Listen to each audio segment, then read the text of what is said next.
A resort incidental charge ended my 28-year marriage. Not a PI, not a confrontation, not some moment I walked in on that I'd rather not describe. A $312 line item on a visa I pulled up every Thursday morning. That's what did it. I'm 64. I retired 2 years ago after 34 years as a licensed pharmacist at a hospital network in Columbus, Ohio. The entire job was precision. Right drug, right patient, right dose. No gray area, no close enough. No, we'll see how it goes. Turns out I ran a tight ship at work and left the front door at home wide open. Diane and I had been married 28 years. We met at Ohio State, married 2 years after that, raised 2 boys in a 4-bedroom house in Westerville I paid off in 2009. She hadn't worked since our second son was born, something we decided together. I carried the mortgage, the cars, the insurance. In 2014, we bought a timeshare at a resort outside Sandusky. $24,000 up front, $680 a year in maintenance fees. We used it twice in 10 years. She used it a third time without me. In September 2024, Diane told me she needed a minor laparoscopic surgery routine. 5 to 7 days of recovery, no driving, no lifting, minimal activity. I cleared my schedule, set up the guest room on the main floor so she wouldn't have to do stairs, filled her prescriptions and sorted them by time of day in a weekly pill organizer. That's just the reflex. You build the regimen. You check the doses. Surgery was a Wednesday. I drove her to Riverside Methodist at 6 in the morning.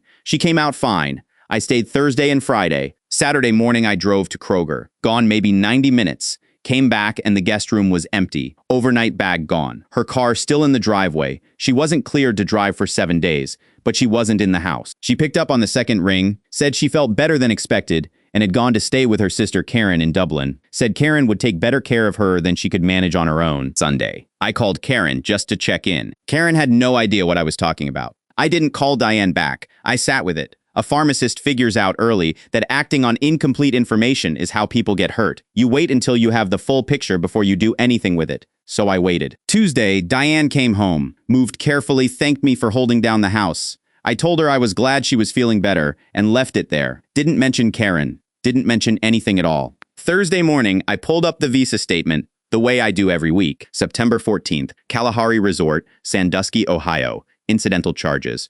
312 ton 44 Zacks. Poolside cabana rental. Champagne service. 2 resort towel packages. September 14th was the Saturday she was supposed to be recovering at her sister's house in Dublin. I read that line 4 times. Then I picked up the phone and called the timeshare management company. As the account holder, I have full access to the usage history. I told the rep I was reconciling a billing discrepancy and needed the check-in and check-out dates for our unit in September. Check-in, Friday, September 13th. Check-out, Monday, the 16th. I asked if the system showed how many key cards were issued at check-in. 2 key cards, she said. I thanked her and hung up. 2 days post-op, 2.5 hours from Columbus. 2 key cards. I called the resort directly and asked for the full itemized folio. As the owner of record, they emailed it inside 24 hours. Room service Friday night, dinner for 2, $188. Saturday, a couple's massage, $240. Poolside cabana, $175. Champagne, $87. Dinner again Saturday night, $162. Every charge billed to a card I'd been paying in full for years without a second glance,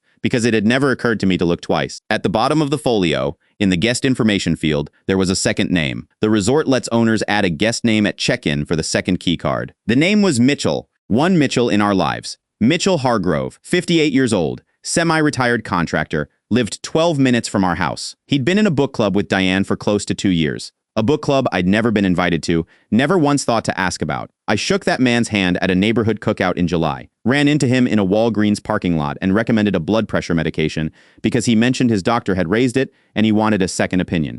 I closed the folio, opened a spreadsheet, started building a file. Over the next 3 weeks, I documented the folio, the timeshare call, the card statements going back 8 months, the conversation with Karen, a full timeline across 14 months. In October, I drove to see a family law attorney in Columbus and put the folder on her desk. Ohio allows fault-based divorce. Adultery is a recognized ground. Documented misuse of marital funds to facilitate an affair carries weight with the court, specifically on the question of spousal support. She walked me through all of it plainly, and the pharmacist in me appreciated that. Wrong compound, administered over 14 months, with documentation. The fix was clear. We filed in Franklin County in November. I didn't tell Diane before the papers were served. For 3 weeks, I sat at the same dinner table with her every night and said nothing. She talked about a book the club was reading, asked about the weather, mentioned a recipe she wanted to try. I listened to all of it. The process server reached her on a Tuesday afternoon. My phone started ringing at 2:17 p.m., 4 hours straight, 9 voicemails. Confused first, then pleading, then quiet, then angry. The eighth one said I'd blindsided her, that I owed her a conversation after everything we'd built together. After everything we'd built together. When she came home that evening, I walked her through the folder. The visa statement, the timeshare call, the folio, the name at the bottom. I read dates out loud. She didn't deny any of it. 14 months, she said.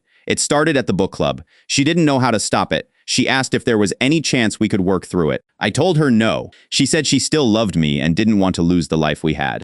She didn't lose the life we had. I told her she built a different one and ran them both at the same time for over a year. Those are two separate things, and one of them has consequences. Then I told her to call an attorney, and I got up from the table. The divorce finalized in March of 2025. I kept the house. She received her share of the equity. No spousal support. The court put real weight on the documented adultery and the financial pattern. Her attorney pushed hard. The judge denied it. The timeshare got assessed as a marital asset. The one she used for a weekend getaway 2 days post-op. Her half came to $1,800. Mitchell Hargrove, a mutual neighbor, told me, separated from his own wife within 6 weeks of the papers being filed. Whatever they had between them didn't survive becoming an actual real-world problem. It almost never does. I'm still in Westerville, same house, still pulling up the visa statement every Thursday morning. Some habits don't break. What stays with me isn't the betrayal itself. It's how ordinary everything looked while it was happening. She sat across from me every night, asked about my day, made grocery lists on the notepad on the refrigerator